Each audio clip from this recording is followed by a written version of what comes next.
খালেদা জিয়া মুক্তি পেলে দেশের গণতন্ত্র মুক্তি পাবে। অ্যানি সরকারি কর্মচারীদের দুর্নীতি ব্রিটিশ লুটেরাদের হার মানিয়েছে। এবি পার্টি আওয়ামী সরকারের দুঃশাসন আরও বেশি ভয়ঙ্কর হয়ে উঠেছে। ফখরুল বাংলাদেশের সঙ্গে বাণিজ্য বাড়াতে আগ্রহী মিশর। নানো বিনা যুদ্ধে দেশের 1 ইঞ্চি মাটিও ছাড় নয়। মির্জা আব্বাস এতক্ষণ শুনছিলেন সংবাদ শিরোনাম, এখন থাকছে বিস্তারিত।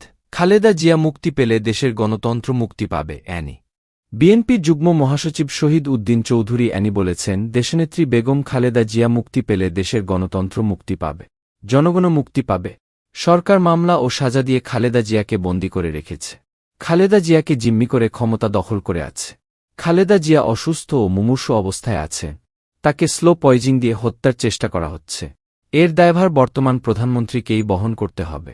সোমবার বিকাল 4টায় বিএনপির চেয়ারপারসন ও সাবেক প্রধানমন্ত্রী বেগম খালেদা জিয়ার নিঃশর্ত মুক্তির দাবিতে কেন্দ্রীয় কর্মসূচির অংশ হিসেবে কেডি ঘোষ রোডস্থ বিএনপি কার্যালয়ের সামনে খুলনা মহানগর ও জেলা বিএনপির সমাবেশে প্রধান অতিথির বক্তব্যে তিনি এসব কথা বলেন। আগামীতে আন্দোলনের জন্য নেতাকর্মীদের ঐক্যবদ্ধ থাকার আহ্বান জানিয়ে শহীদ উদ্দিন চৌধুরী অ্যানি বলেন, আন্দোলনের জন্য এখন থেকেই প্রস্তুতি গ্রহণ করতে হবে। ঐক্যবদ্ধ আন্দোলনের মধ্য দিয়েই বেগম খালেদা জিয়াকে মুক্ত করতে হবে। খালেদা জিয়া মুক্ত থাকলে দেশের বুকের উপর দিয়ে রেললাইনের অবৈধ চুক্তি হতো না, দেশে দুর্নীতি দুঃশাসন হতো না, স্বৈরশাসন হতো না। তিনি মুক্ত থাকলে সার্বজনীন নির্বাচনের মাধ্যমে জনগণের সরকার ক্ষমতায় থাকত। 1972 সালে ভারতের সঙ্গে স্বাক্ষরিত 25 বছরের গোলামি চুক্তির কথা স্মরণ করিয়ে দিয়ে তিনি আরও বলেন, 52 বছর পর সে ধারাবাহিকতায় গত 22 জুন ভারতের সঙ্গে সমঝোতার আড়ালে যেসব চুক্তি করা হল তা বাংলাদেশকে আজীবনের জন্য ভারতের গোলামে পরিণত করবে। এর ফলে বাংলাদেশের জাতীয় নিরাপত্তা বিপন্ন হওয়ার আশঙ্কা দেখা দিয়েছে।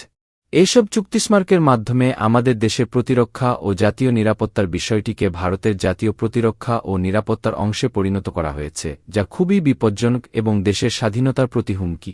এটি শান্তিপূর্ণ সহাবস্থান ও জোটনিরপেক্ষ নীতির পরিপন্থী। এসব সমঝোতা চুক্তির মাধ্যমে শেখ হাসিনা বাংলাদেশকে আঞ্চলিক ভূরাজনীতিতে নিরাপত্তা কৌশলগত বাফার স্টেট হিসেবে ভারতকে ব্যবহারের সুযোগ করে দিতে চায়। এর ফলে বাংলাদেশ নিশ্চিতভাবে আঞ্চলিক ভূরাজনৈতিক প্রতিদ্বন্দ্বিতার জটিলতার মধ্যে জড়িয়ে পড়বে। অ্যানি বলেন, আন্দোলনের মাধ্যমে খালেদা জিয়াকে মুক্ত করা ছাড়া আর কোনো বিকল্প পথ আমাদের সামনে নেই। বিশেষ অতিথি ছিলেন বিএনপি জাতীয় নির্বাহী কমিটির সাংগঠনিক সম্পাদক বিএনপি ভারপ্রাপ্ত অনিন্দে ইসলাম অমিত। প্রধান বক্তা ছিলেন বিএনপির নির্বাহী কমিটির তথ্য সম্পাদক আজিজুল বারী হেলা। সমাবেশে বিশেষ বক্তা ছিলেন জাতীয় নির্বাহী কমিটির গবেষণা বিষয়ক সম্পাদক শামীমুর রহমান শামীম, জাতীয় নির্বাহী কমিটির সহ সাংগঠনিক সম্পাদক জয়ন্ত কুমার কুণ্ডু, সহত্রাণ ও পুনর্বাসন বিষয়ক সম্পাদক নেওয়াজ হালিমা আরলি, সহতথ্য ও গবেষণা বিষয়ক সম্পাদক আমিরুজ্জামান শিমুল। সরকারি কর্মচারীদের দুর্নীতি ব্রিটিশ লুটেরাদের হার মানিয়েছে। এবি পার্টি দ্বাদশ জাতীয় সংসদকে জনসমর্থনহীন ডামি সংসদ আখ্যায়িত করেছে বাংলাদেশ পার্টি। এবি পার্টি সেই সঙ্গে ডামি সংসদে বাজেট পাশ করায় প্রতিবাদ জানিয়েছে দলটি। সোমবার বিকাল 4টায় দলের কেন্দ্রীয় কার্যালয়ে এক সংবাদ সম্মেলনে এ প্রতিবাদ জানায় দলটি। অর্থবিল 2024 প্রত্যাখ্যান করে এবি পার্টির আহ্বায়ক FM সোলায়মান চৌধুরী বলেন, ভোট জালিয়াতি ও দেশের সম্পদ লুণ্ঠনকারী সরকারের জনগণের ট্যাক্স খরচ করার এবং বাজেট দেওয়ার নৈতিক কোনো বৈধতা নেই। জনগণ একদিন এই ডামি সরকারের বিচার করবে। তিনি বলেন, যাদের বিরুদ্ধে প্রকাশ্যে ভোট চুরি ও দুর্নীতির অভিযোগ, তারা কিভাবে অর্থনৈতিক নীতি নির্ধারণ করতে পারেন? এ সরকারের ল্যাসপেন্সাররা ব্যাংক, শেয়ারবাজার, রিজার্ভ সব খেয়ে ফেলেছে। সরকারের মন্ত্রী, এমপি, সচিব ও বিভিন্ন বাহিনীর দায়িত্বশীল পদে যারা আছেন তাদেরকে দায়িত্ব গ্রহণের আগে নিজ নিজ সম্পদের বিবরণী দাখিলের দাবি জানিয়ে তিনি বলেন, সরকারি কর্মচারীদের এত জমি, ফ্ল্যাট, ব্যাংক অ্যাকাউন্ট আর নগদ অর্থ তো অতীতে ব্রিটিশ লুটেরাদের হার মানিয়েছে। সোলায়মান চৌধুরী বলেন, আওয়ামী লীগ দুর্নীতিকে প্রাতিষ্ঠানিক রূপ দিয়েছে।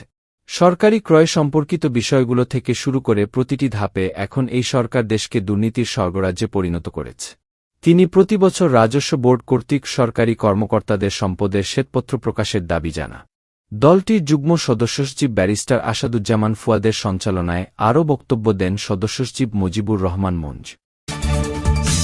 আওয়ামী সরকারের দুঃশাসন আরও বেশি ভয়ঙ্কর হয়ে উঠেছে। ফখরুল বিএনপি মহাসচিব মির্জা ফখরুল ইসলাম আলমগীর বলেছেন, 7 জানুয়ারির ডামি নির্বাচনের পর কর্তৃত্ববাদী আওয়ামী সরকার তাদের দুঃশাসন চালাতে আরও বেশি ভয়ঙ্কর হয়ে উঠেছে। তবে এই শ্বাসরুদ্ধকর পরিস্থিতির অবসান ঘটাতে সংগ্রামী জনগণ ঐক্যবদ্ধভাবে আন্দোলন সংগ্রাম চালিয়ে যেতে দৃঢ়প্রতিজ্ঞ। বিএনপি চেয়ারপারসন ও সাবেক প্রধানমন্ত্রী দেশনেত্রী বেগম খালেদা জিয়ার নিঃশর্ত মুক্তির দাবিতে গতকাল শনিবার রাজধানীর নয়াপল্টনস্থ বিএনপি কেন্দ্রীয় কার্যালয়ের সামনে সমাবেশ অনুষ্ঠিত হয়, যা সফল করার অংশ হিসেবে বিএনপি কেন্দ্রীয় কমিটির সহস্বাস্থ্য বিষয়ক সম্পাদক অধ্যাপক ডা. এস এম রফিকুল ইসলাম বাচ্চুর নেতৃত্বে গত ২৮ জুন গাজীপুরের শ্রীপুরে প্রস্তুতি সভা করে। সভা শেষে ফিরে যাওয়ার সময় পুলিশ শ্রীপুর উপজেলা বিএনপির এক যুগ্ম সাধারণ সম্পাদক মশিউর রহমান খান টিটু, শ্রীপুর উপজেলা জাতীয়তাবাদী স্বেচ্ছাসেবক দলের সদস্য সচিব অ্যাডভোকেট রাজিবুল আলম ব্যাপারী, যুবদল সদস্য আরিফুল ইসলাম ও আবু বক্করকে গ্রেফতার করে। রোববার তাদেরকে গ্রেফতারের ঘটনায় গভীর উদ্বেগ প্রকাশ করে বিবৃতি দিয়েছেন বিএনপি মহাসচিব মির্জা ফখরুল ইসলাম আলমগীর। বিবৃতিতে তিনি বলেন, ৭ জানুয়ারির আওয়ামী ডামি সরকার ৯০ বাকশালী শাসন প্রতিষ্ঠার মাধ্যমে তাদের অবৈধ ক্ষমতাকে পাকাপোক্ত করতে দেশব্যাপী বিএনপিসহ বিরোধী দলের নেতা কর্মীদের উপর অবর্ণনীয় জুলুম অত্যাচার অব্যাহত রেখেছে। সেটিরই ধারাবাহিকতায় শান্তিপূর্ণ প্রস্তুতি সভা শেষে পুলিশ কর্তৃক গাজীপুরের শ্রীপুর উপজেলার নেতাদের গ্রেফতার ও তাদেরকে কারাগারে পাঠানো হয়েছে। তিনি আরও বলেন, দেশের মানুষ নিত্যপণ্যের মূল্যের ঊর্ধ্বগতিতে যখন দিশেহারা, তখন দখলদার আওয়ামী সরকার বিএনপিসহ বিরোধী দলের বিভিন্ন পর্যায়ের নেতৃবৃন্দকে গ্রেফতারের মাধ্যমে কারান্তরীণের অমানবিক খেলায় বেপরোয়া হয়ে উঠেছে। ক্ষমতাসীনদের নির্মম আচরণ, দৌরাত্ম্যে এবং দাপটে মানুষ এখন উদ্বেগ উৎকণ্ঠার মধ্যে দিনাতিপাত করছে। ফ্যাসিস্ট আওয়ামী সরকার তাদের সকল অপকর্মকে আড়াল করতেই সরকারি জুলুমের মাত্রা বৃদ্ধি করেছে। অপরাধ না করেও নিত্যনতুন মিথ্যা মামলায় আসামি হওয়া, গ্রেফতার হওয়া ও কারাবাসে যাওয়া এখন নিয়মে পরিণত হয়েছে। ৭ জানুয়ারির ডামি নির্বাচনের পর কর্তৃত্ববাদী আওয়ামী সরকার তাদের দুঃশাসন চালাতে আরও বেশি ভয়ঙ্কর হয়ে উঠেছে। তবে এই শ্বাসরুদ্ধকর পরিস্থিতির অবসান ঘটাতে সংগ্রামী জনগণ ঐক্যবদ্ধভাবে আন্দোলন সংগ্রাম চালিয়ে যেতে দৃঢ়প্রতিজ্ঞ। বিএনপি মহাসচিব বিবৃতিতে অবিলম্বে উল্লিখিত নেতাদের নিঃশর্ত মুক্তি ও তাদের বিরুদ্ধে দায়েরকৃত মিথ্যা মামলা প্রত্যাহারের জোর আহ্বান জানা। বাংলাদেশের সঙ্গে বাণিজ্য বাড়াতে আগ্রহী মিশর। নানক বস্ত্র ও পাট মন্ত্রী জাহাঙ্গীর কবির নানক বলেছেন, মিশর বাংলাদেশের সাথে বাণিজ্য বাড়াতে আগ্রহী। এ বিষয়ে দুই দেশের মধ্যে দ্রুত একটি যৌথ প্রোটোকল স্বাক্ষর হওয়ার সম্ভাবনা রয়েছে। সোমবার মন্ত্রণালয়ের সম্মেলন কক্ষে মন্ত্রীর সাথে বাংলাদেশে নিযুক্ত মিশরের রাষ্ট্রদূত ওমর এলদিন আহদে ফাহমি এর সাথে সৌজন্য সাক্ষাৎ শেষে মন্ত্রী এ কথা জানা। এ সময় মন্ত্রী আরও বলেন, ৫মবারের মতো সরকার গঠন করায় প্রধানমন্ত্রী শেখ হাসিনাকে অভিনন্দন জানিয়েছেন এবং তার নেতৃত্বে বর্তমান সরকারকে অকুণ্ঠ সমর্থন জানিয়েছেন মিশরের রাষ্ট্রদূত। মিশরের রাষ্ট্রদূত ওমর ফাহমি বলেন, মিশর ও বাংলাদেশ ঐতিহাসিক সম্পর্ক রয়েছে। সেজন্য মিশর বাংলাদেশের পাটবস্ত্র, তুলাসহ বিভিন্ন কৃষিপণ্য ছাড়াও সাংস্কৃতিক শিক্ষা ও ব্যবসা-বাণিজ্যের সম্প্রসারণ ও উন্নয়নে আগ্রহী।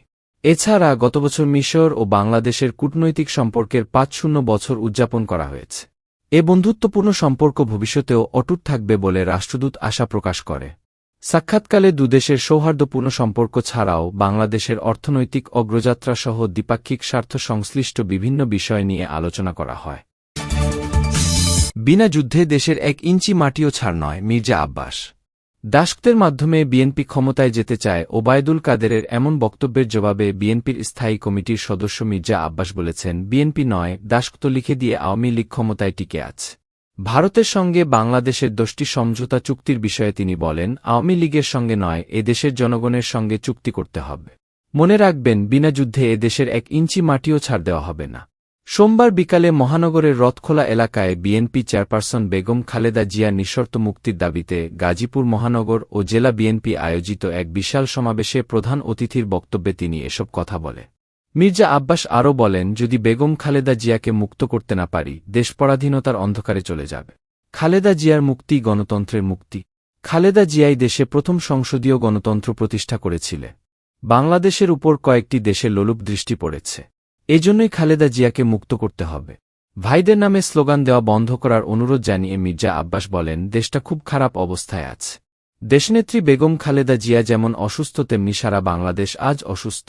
বাংলাদেশের চারদিক থেকে অক্টোপাসের মতো বিদেশি শক্তি আমাদের দিকে হাত বাড়িয়ে দিয়েছে। এদের কাছ থেকে আমাদের বাঁচতে হবে। ভাইয়ের নামে স্লোগান দিয়ে এদের কাছ থেকে বাঁচা যাবে না। তিনি অবিলম্বে বেগম খালেদা জিয়ার নিঃশর্ত মুক্তি দাবি জানা। সমাবেশ গাজীপুর মহানগরীর বিভিন্ন ওয়ার্ড, থানা এবং জেলার বিভিন্ন উপজেলা থেকে বিপুল সংখ্যক নেতাকর্মী বিশাল এ সমাবেশে যোগ দেয়।